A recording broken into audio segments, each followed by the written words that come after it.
And away we go! And it is episode 15, part 2. And we're talking about, well, basically martial law. How else do we put it?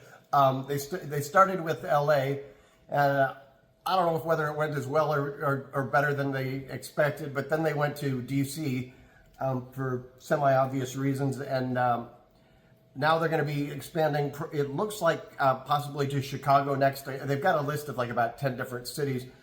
But the key thing to highlight, and it was true with LA, but it was even more obvious with DC, is that their rationale for doing this, it's not just flimsy, it's non-existent. They're like, oh, crime is off the hook and blah, blah, blah, blah, blah.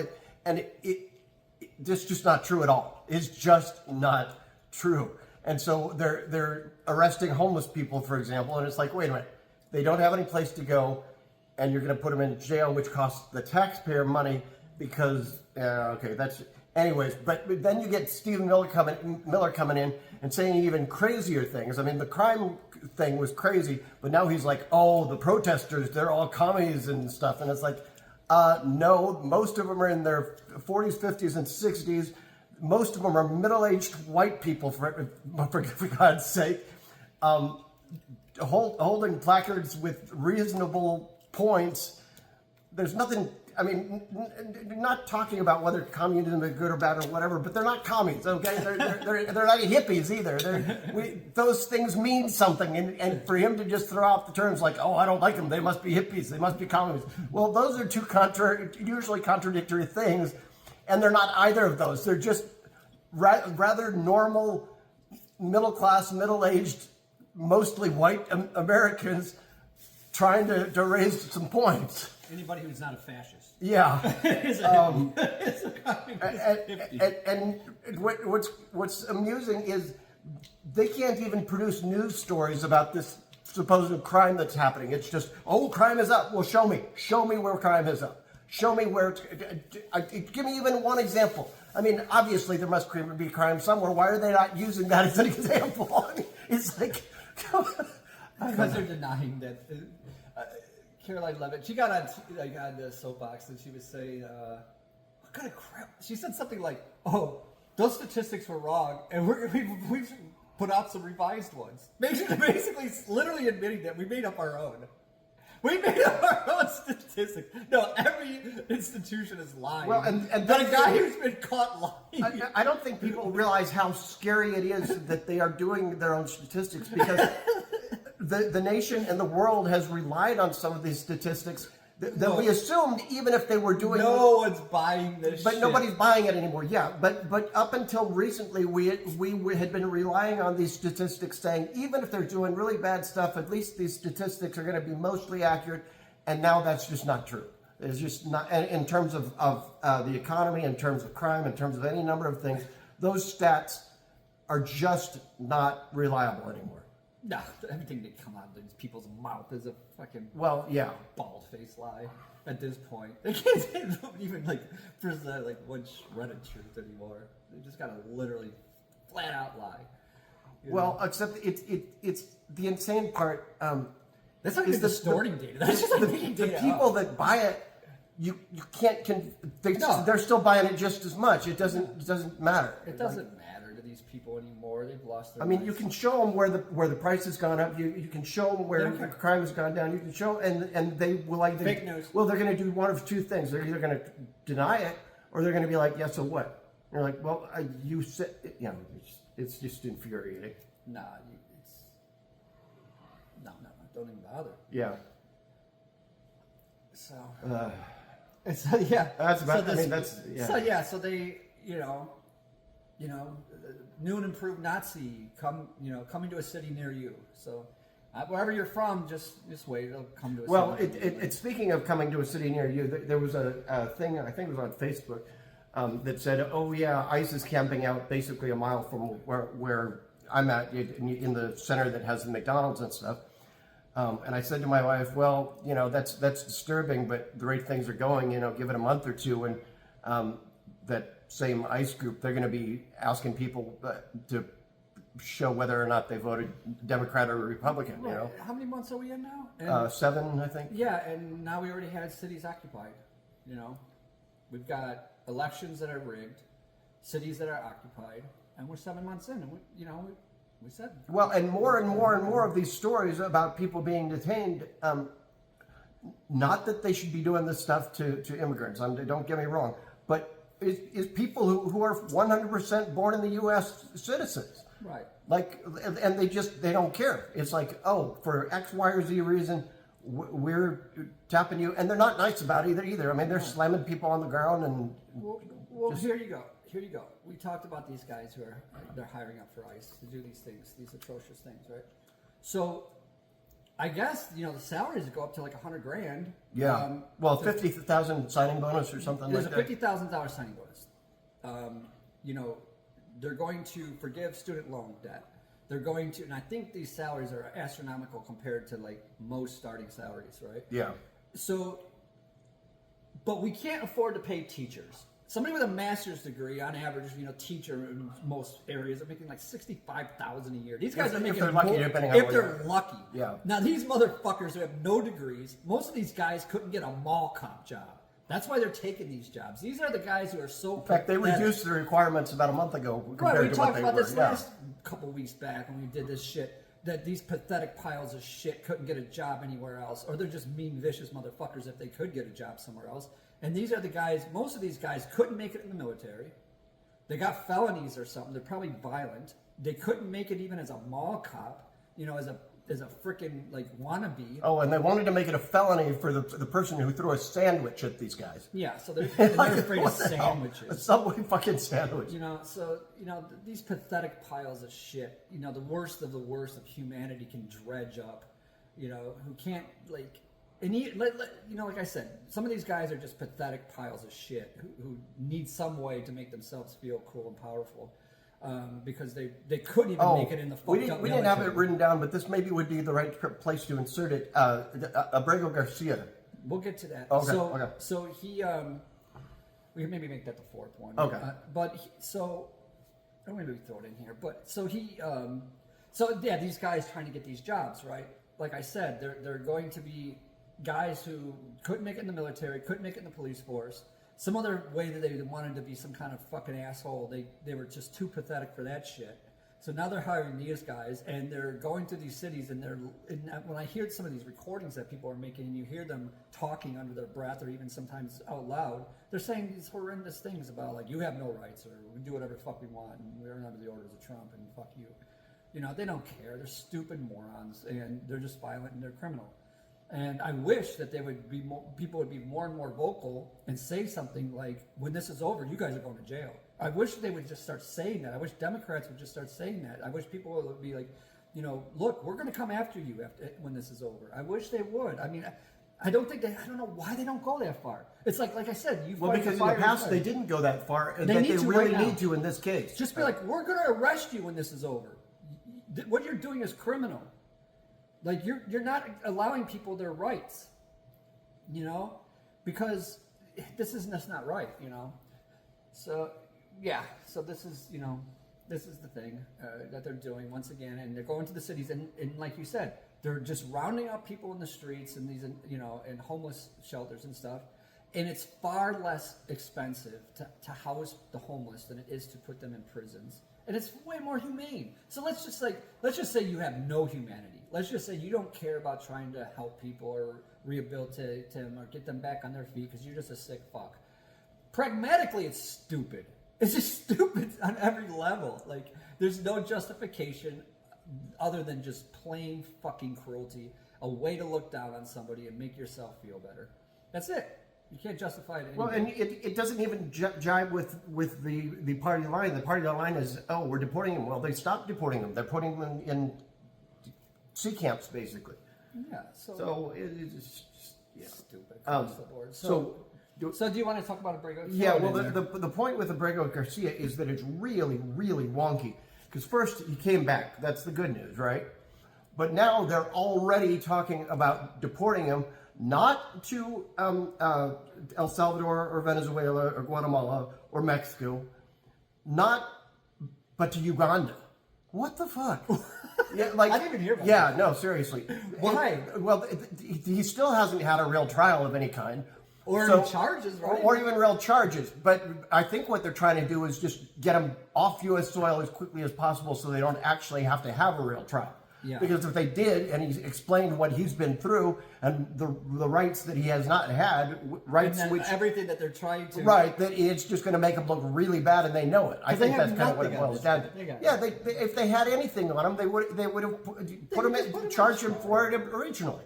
That's what so the more they bounce him around, the worse it looks. But instead of stopping the bounce, they're like, oh, Uganda, that sounds like an idea. I don't know where the fuck they got the idea for Uganda. Well, but when you talk to these MAGAs and you try to say, okay, so you said you're going after criminals. They're not. They're obviously not. It's everywhere that they're not. That they're rounding up just people who are going through the process, and they're just like, well, yeah, so. Well, so the problem is that if that's what they're doing, it could be you or me or anybody else we know tomorrow. So it just proves that from the beginning, they were full of shit. Yeah. They were full of shit from the beginning. This has never been actually, that's the funny thing is some of these maggots are Hispanic, and they're getting targeted, and they're like, hey, why am I getting targeted? And I was like, have you not paid attention to Trump for the past 10 years? Because they're full of shit, too. This is his MO. These are selfish, greedy people who didn't think it would come to them. Look, anybody who's a MAGA is a fucking moron who only cares about themselves. Yeah. Period. And it's becoming more and more apparent to where they can't deny it at any level. It's like, dude, you said it was about X, Y, and Z, and now they've gone past that and they're doing this. They're still saying, so the only thing it could possibly be is you're racist, bigoted, misogynistic, or it sounded good for you in the moment. Right. You didn't think they were going to come for you because you're a selfish, greedy bastard who has no empathy for anyone else. They're too stupid to think about it. So it's becoming clearer and clearer and clearer where this all stems from every fucking day when they don't start denouncing what they denounce from everyone else. It's like you say you're for X, Y, and Z, and you're for none of that. You're just a racist, hateful, bigoted asshole at the core of your being, and this is exposing all that. And this sickness is systemic in America in general. Yep. I mean, that is what it is. That one person had that great quote about this woman she was talking about people who like Trump and why, because he's a pathetic, less than mediocre pile of shit like they are, who they wish they could be. They identify with him because he's everything that they have buried in their subconscious, and that if this piece of shit can be president, so can I. I identify with this guy because this is the stuff I'd like to say. This is the way I'd want to be.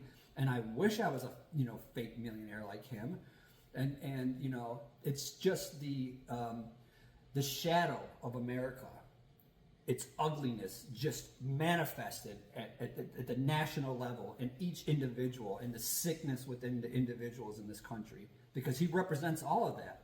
And when they can't understand it, even themselves, why they're voting for this guy, when you start nailing them and hammering with these questions and throwing out these facts, and they're just in total denial, and their cognitive dissonance goes in disarray, their sense of self gets destructed. Well, they can't math. I mean, their common thing is, well, he got a majority of the... No, he didn't get a majority. About 2/3 of the registered voters effectively voted against him. You got about a third that didn't vote, but you can't say that they voted for him. And then you got about a third who voted actively against him. Well, that leaves only a third that actually voted for the guy, okay? Yeah, so, I mean, like, even if you just take a poll, less than half this country likes this guy. Right. So the bottom line is, and that half of the country, like I said, is fucking sick and demented, and their brains don't function at the same level as the rest of society for whatever reason. They have absolutely zero self-awareness, and they're selfish, greedy people. I've just lost this... and that's not to say that all of them are just, maniacal to the core. A lot of them, are just unaware that they're unaware. They're just too dim to know their own subconscious impulses and desires for voting for this guy. And like I said, every time you start bringing this stuff up, they get mad at you. Fake news, pushing the goalpost on the evidence, willful ignorance. Even though it's more than clear what this man is, with all his indictments and his 4,000 litigations and his hundreds of millions that he's paid in fines for all these criminal activities that he's been involved with in business disputes and everything else. The money, the tens of millions he paid to these women who accused him of sexual misconduct and rape. The Well, one that was adjudicated. I was in a conversation the other day, and there was somebody who was like, "Oh well, it's not surprising if you get this rich or this famous that you're going to get accused by some woman of doing something." And it's like, okay, fine, let's assume that's say true. one. Yeah, one. But he's had like dozens. And even then, over decades, he's had dozens, and he had at least and those one. are the ones who came forward. And those were the ones that came forward, and then he had at least one that was adjudicated against him in court. And then he verbally says things that basically confirm the mentality of somebody who would do that thing. Yes. That's about how the he real likes thing. young girls, and that his addiction is young girls, and that he literally said this stuff. And Yeah, that I would date her in 10 years. Or how he has no respect for women in terms of sexualizing consent. his daughter when she's a teenager. Yep. Early teens. 10 or 12, I forget what it Right, was. sexualizing his own daughter. And then doing it again as an adult. Yeah. Without blinking. Like the whole, just almost thinking that it's funny, but also being the serious most about repulsive human in existence. But that's America. That is America at its core. That's the sad part. That this guy is literally the representation of these so-called American founders, myth heroes, who were, slave owners and engaged in a lot of this stuff themselves with the slave women. The more you look at it, the worse they get. And I'm not saying that we as a country need to expose all of that all the time. Right. But what I will say is that we shouldn't acknowledge it. We shouldn't be going backwards in terms of what we're teaching. We shouldn't be teaching less of it. We should be saying this happened. It was not right. We were making. And instead, he wants to say, "Oh, it wasn't such a big deal. Oh, slavery wasn't bad." Actually, the more I've maybe heard that'll be our fourth topic. Yeah, I've heard it said that this was not only that while it's true that slavery has existed in other parts of the world, et cetera, this iteration of slavery was as bad or worse than any other form that is in human history. The cruelty. And the cruelty, but not only the cruelty, savagery. the way in which it mixed slavery with racism to make people dehumanize an entire group of people. Right. Such that, like with other forms of slavery, if you got away and you got to 100 miles away or whatever, nobody would know you were a slave. But in the 1700s, if you were black and you got away, you were still a slave. It didn't matter where you went because you were black. You were still a slave. Right. This version of chattel slavery that we have in the modern era is the most inhumane, according to historians, that ever existed. And part of why it persisted is because they inculcated the belief that these people were less than human. Right, and that's a very religious and underpinnings to that. Yeah, and it was justified that way. But when you look at how the European slaves were treated, they were treated like slaves and indentured servants and things like that, and it was a horrible existence. There's no question. But they weren't beat and put under, and fed through a trough, and put literally just treated like subhuman. Yeah, and forced into breeding with others without any. Oh God! And then you think about it, and then after slavery with the Jim Crow laws, like putting them in prisons and just create them as prison laborers. And at that point, they weren't even property anymore. So for a lot of African Americans after the Civil War, their lives were actually worse than being slaves, because now I don't even care if the slave dies tomorrow because I don't even own them. They're not proper. The only thing they are is labor to me now. So if they die in 6 months or a year, I don't give a fuck. You care more about your horses, yeah. Yeah, exactly. So and they treated them as such. So they had no regard for their lives whatsoever. And anyway, back again to the sickness, the underpinnings of the sickness and illness that infects America, that goes all the way back to the founding fathers, that we haven't acknowledged. That's not to say that we haven't made progress, that we're not capable of doing better, that we're not capable of being, a more equitable, freer society. We certainly are. It's just a matter of will, and we can do it if we all, get together and stop this and get rid of all this patriarchy and all this other crap that's keeping us bound to this control, these systems of control and abuse and exploitation that's been going on since the beginning. But until we acknowledge it, until we come to terms with it, until we say, okay, that happened, now what do we do to make it better? It's just going to stay the same or go back. Yep.